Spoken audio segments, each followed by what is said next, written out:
شهر رمضان الذي أنزل فيه القرآن هدى للناس وبينات من الهدى والفرقان. صدق الله مولانا العظيم. برادران اسلام، دینی اور ایمانی بھائیوں، عزیزوں و جوانوں، اللہ تبارک و تعالیٰ نے ہمیں اور آپ کو بہت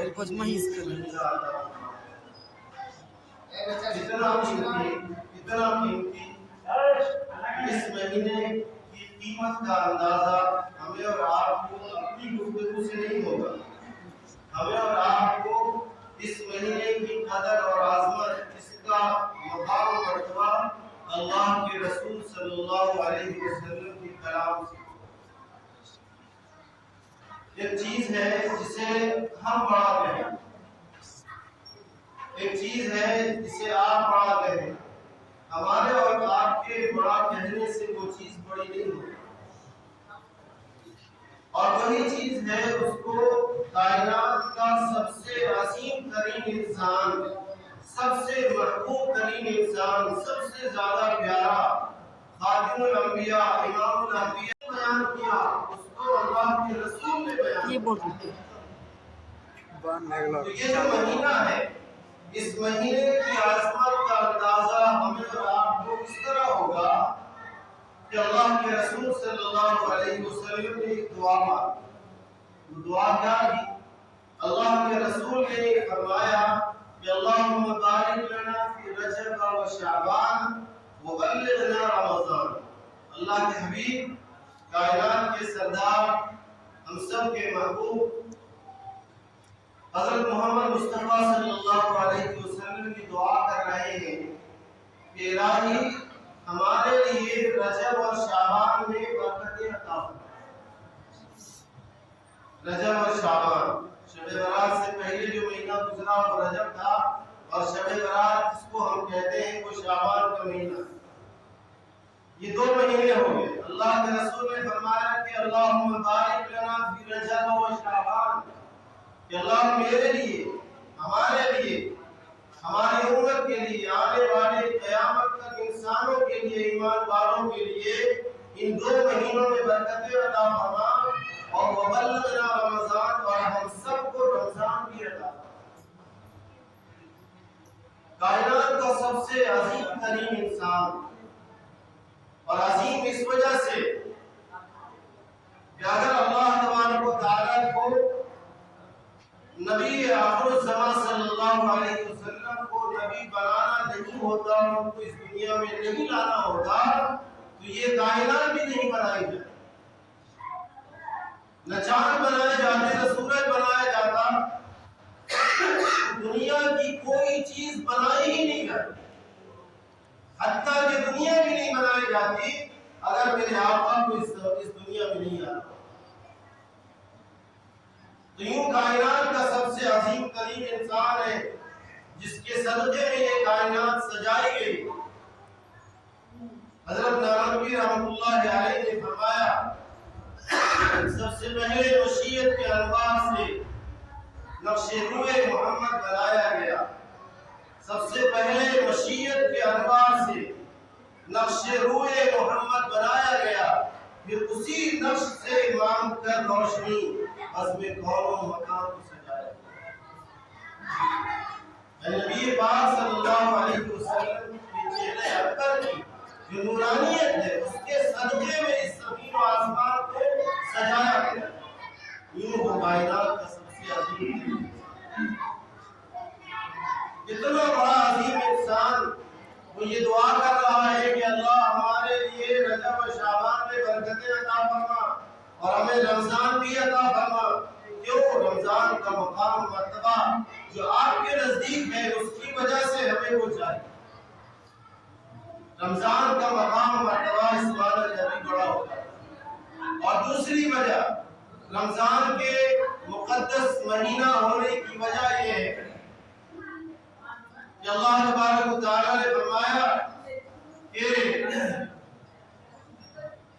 یہ مہینہ جو رمضان کا ہے وہ شعبان شہری، اللہ کے حبیب نے فرمایا کہ شعبان شہری و رمضان شہر اللہ، کہ شعبان کا مہینہ وہ میرا مہینہ ہے اور رمضان رمضان اللہ کا مہینہ ہے۔ یوں تو سارے مہینے اللہ نے بنائے، لیکن نسبت کے اعتبار سے شعبان میں اللہ کے رسول کا یہ معمول تھا کہ مستقل روزے رکھا کرتے اور مستقل عبادت میں گزارتے۔ اس کی وجہ یہ تھی کہ صحابہ نے ایک موقع سے اللہ کے رسول سے پوچھا کہ پیارے آقا آپ بخشائے ہیں، اس کے باوجود آپ اتنے روزے رکھتے ہیں، شعبان میں اتنی عبادتیں کرتے ہیں، تو اللہ کے رسول نے فرمایا کہ میرے ساتھیوں، میرے صحابہ، میرے پیاروں، میں اس لیے اتنا اہتمام کرتا ہوں کہ شعبان کے مہینے میں اور خصوصاً شب برات میں کی جو رات ہوتی ہے اس میں امت کے اعمال اللہ کے حضور پیش کیے جاتے ہیں، اور جب امت کے اعمال پیش ہوں گے تو یقیناً محمد عربی کے بھی اعمال پیش کیے جائیں گے، اور جب پیش کیے جائیں گے تو اللہ کے حضور جب میرے اعمال پیش ہوں گے تو اللہ کو میں روزے کی حالت میں، تو اللہ کے رسول کا معمول اس میں پڑھ جاتا تھا۔ تو اللہ کے رسول کی اس مہینے کو اللہ کے رسول نے اپنی طرف نسبت کی، اور رمضان کی نسبت اللہ تبارک و تعالیٰ کی طرف کی، تو اس معنی کا بھی اس مہینے کی عظمت بڑھ جاتی ہے۔ اس مہینے کے مقام اور مرتبے سے متعلق بے پناہ وجوہات اللہ تبارک و تعالیٰ نے قرآن مقدس میں ارشاد فرمایا کہ اس مہینے میں کائنات میں اترنے والی سب سے عظیم ترین کتاب جو 4 کتابیں ہیں، تورات، زبور، انجیل اور قرآن کریم، اس قرآن کریم کو بھی اللہ نے رمضان میں ہی اتارا۔ تو رمضان کی عظمت اور فضیلت اس معنی سے بڑی ہو جاتی۔ آگے جب یہ رمضان آیا، اللہ کے رسول نے فرمایا کہ میرے صحابہ، تمہارے سامنے، تمہارے پاس، تمہارے اوپر ایک ایسا مہینہ سایہ فکن ہونے والا ہے جس میں اللہ کے انوارات اور برکات بارش کی طرح برستے ہیں۔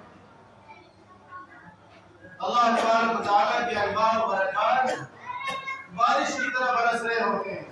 ہم لوگوں نے ابھی پہلا عشرہ گزار لیا، اس میں 3 عشرے ہوتے ہیں، پہلا عشرہ، دوسرا، تیسرا۔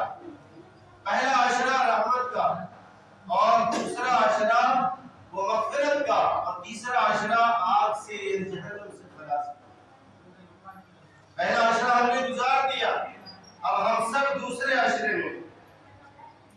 ایسا نہیں کہ ہم نماز سے غافل ہو جائیں، روزے سے غافل ہو جائیں، تلاوت قرآن کریم سے غافل ہو جائیں، اور تراویح سے غافل ہو جائیں کہ فرض پڑھ لی اور جب تراویح کی پڑھنے کی باری آئی تو پہلے مسجد بھری ہوئی تھی، اور جہاں حافظ صاحب تراویح پڑھانے کے لیے کھڑے ہوئے تو 3 صف۔ تراویح کی نماز سنت مؤکدہ ہے، اللہ کے رسول کی سنت ہے، حضرت عمر فاروق رضی اللہ تعالی عنہ کا کی سنت ہے، صحابہ کی سنت ہے، اور یہ امت کے لیے بھی اس پر عمل کرنا ضروری ہے۔ تراویح میں ہم لوگ قرآن کریم نماز کی حالت میں سنتے ہیں۔ تراویح کا پڑھنا ایک الگ عمل ہے، اور نماز تراویح میں قرآن کا سننا یہ ایک الگ عمل ہے۔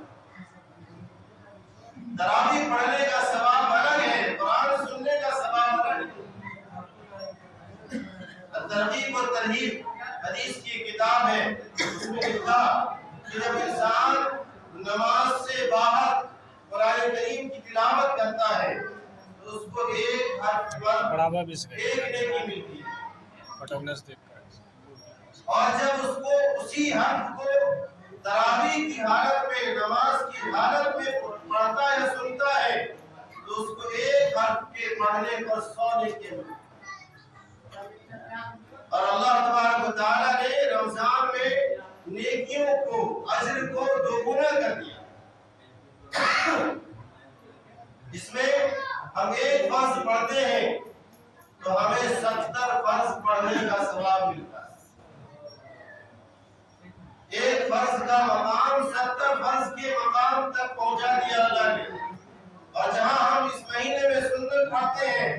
تو سنت کا ثواب اللہ نے فرض کے قائم مقام کر دیا۔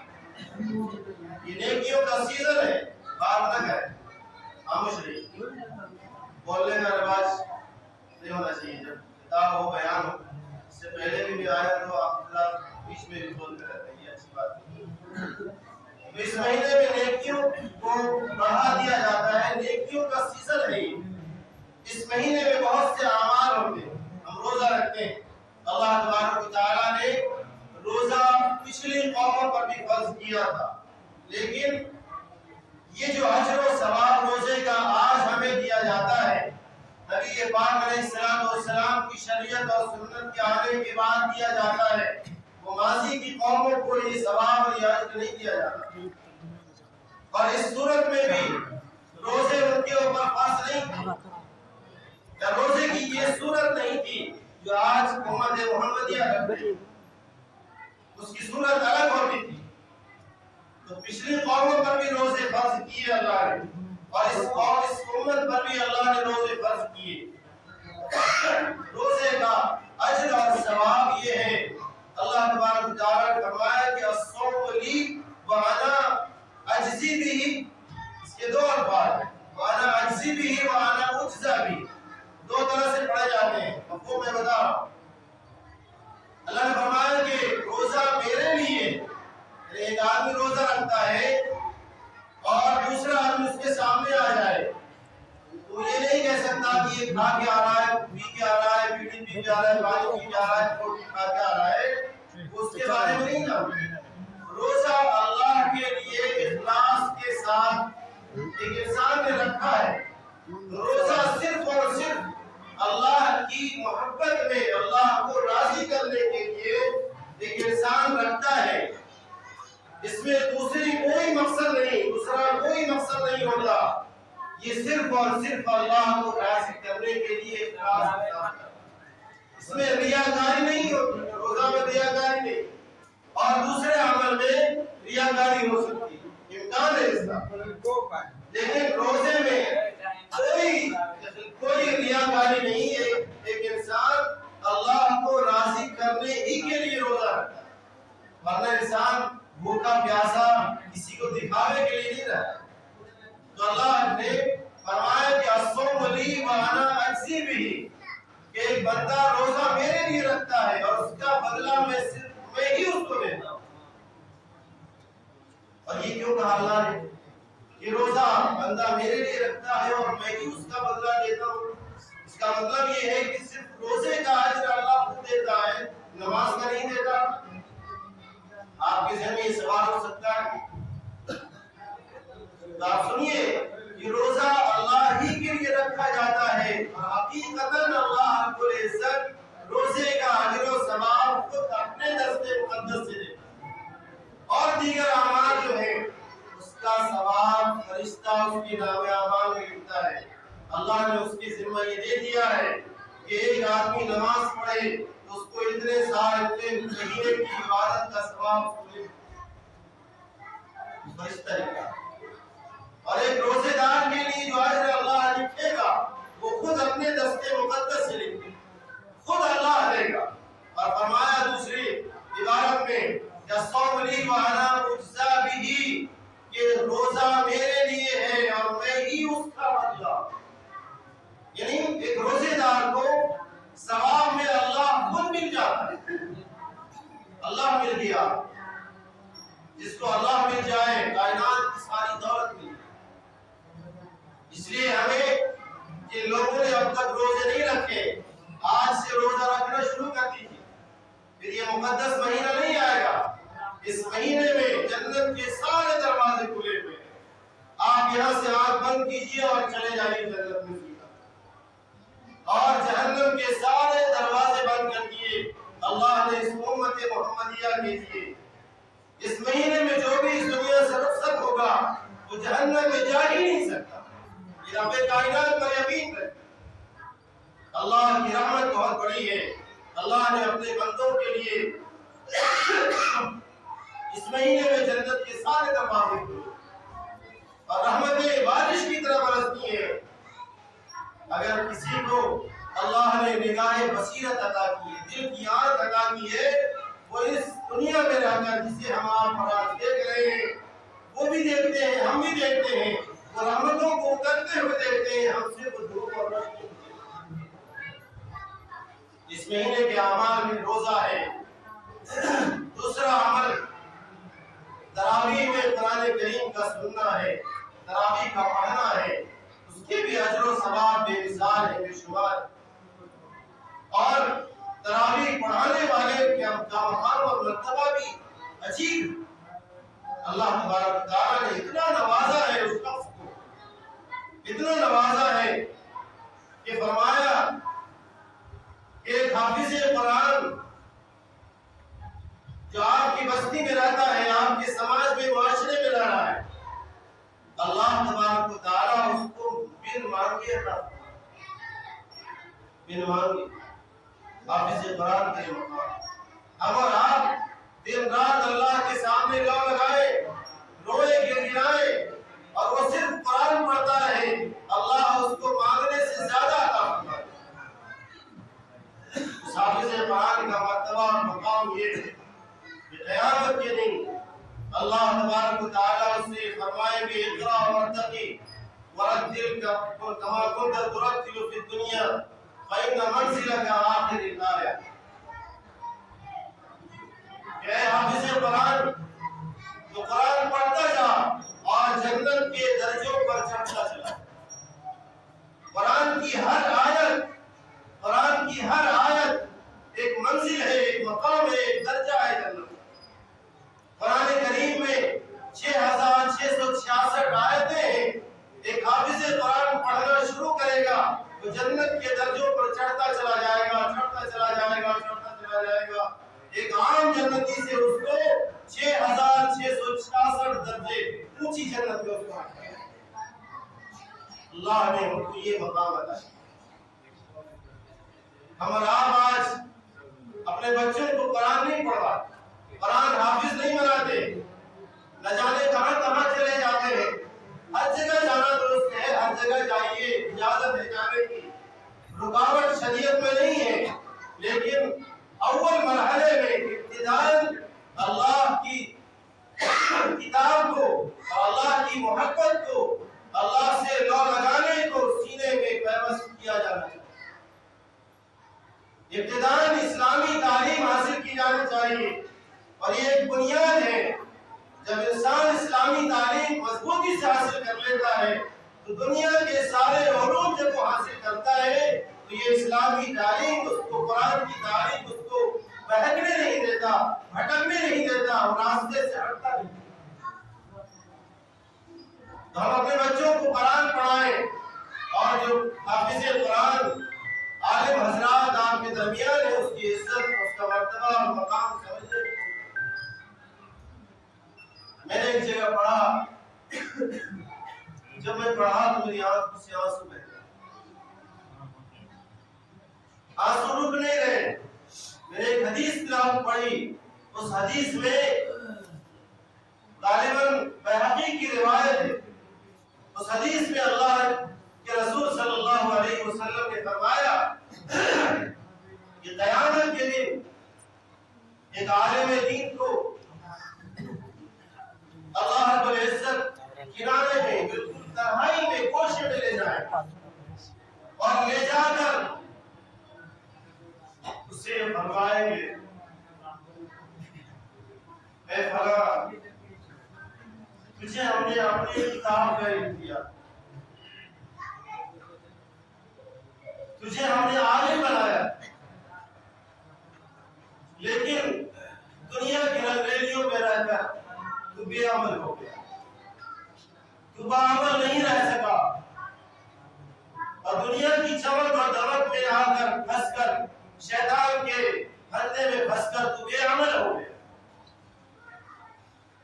اب تو میرے سامنے ہے، تو ایک بات سن لے کہ تجھے ہم نے علم اس لیے نہیں دیا تھا کہ تجھے جہنم میں ڈال دوں، جا تجھے جنت میں بھیج دیا۔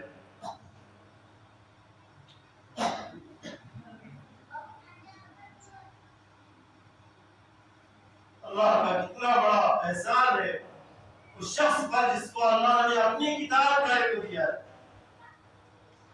کہا کہ جس کے سینے میں قرآن مقدس کی ایک آیت بھی ہے، قیامت کے دن جہنم کی آگ اس کے سینے کو، اس کے دل کو نہیں جلا سکتی.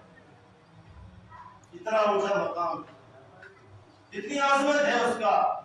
اور آج سماج میں، معاشرے میں ہم اور آپ اپنے گریبان میں جھانکیں، ذرا اپنے گریبان میں جھانک کر دیکھیں ایک حافظ قرآن کی، ایک عالم دین کی ہمارے دل میں کیا عظمت ہے.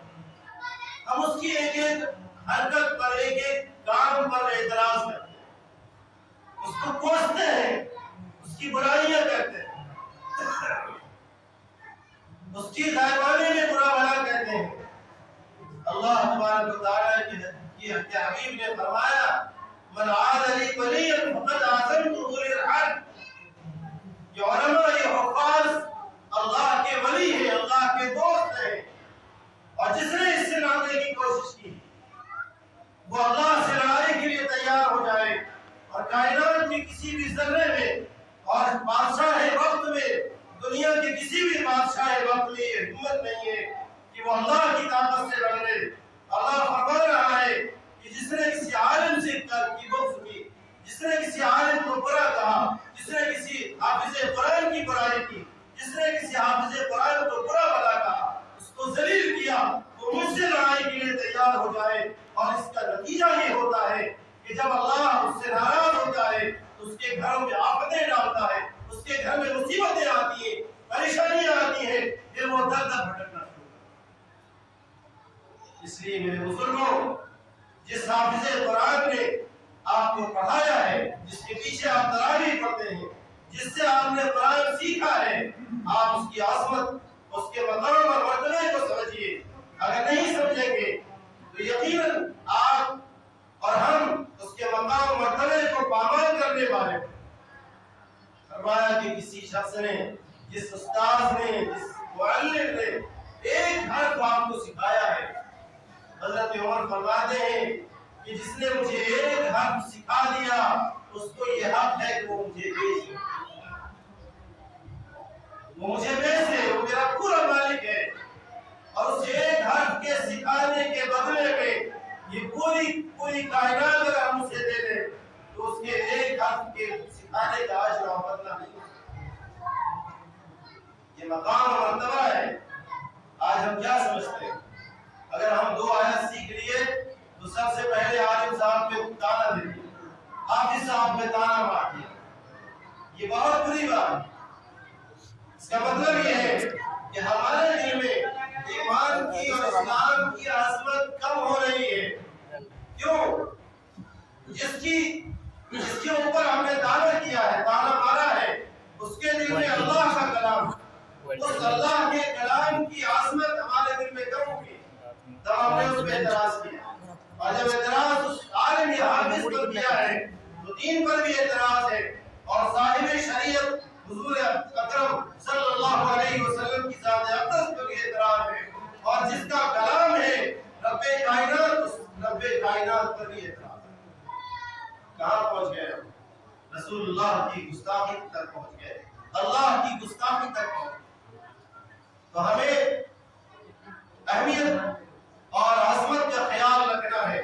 قرآن کریم کی تلاوت کرنی ہے. اس مہینہ مقدس میں قرآن کریم کی تلاوت کو ہم دن اور رات کا مشغلہ بنائیں.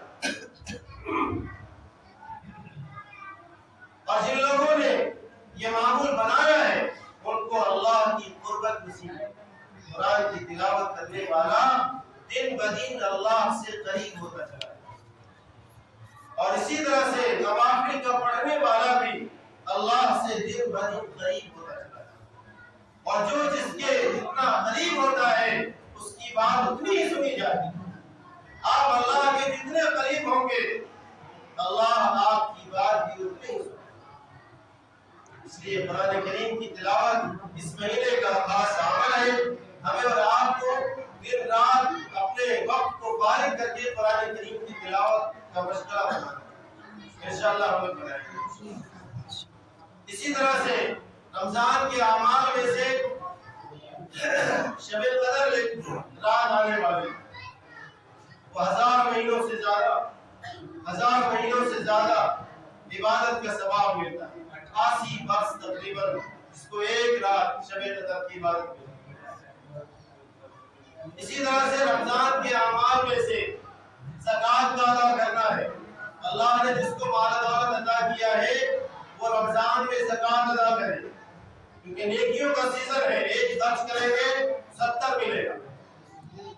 تو زکوٰۃ ادا کرنی ہے اپنے مال کا حساب کر کے، اپنی تجارت کے مال کا، اپنے سونے چاندی کا. زکوٰۃ کا جو نصاب ہے وہ 7.5 تولہ سونا اور 52.5 تولہ چاندی.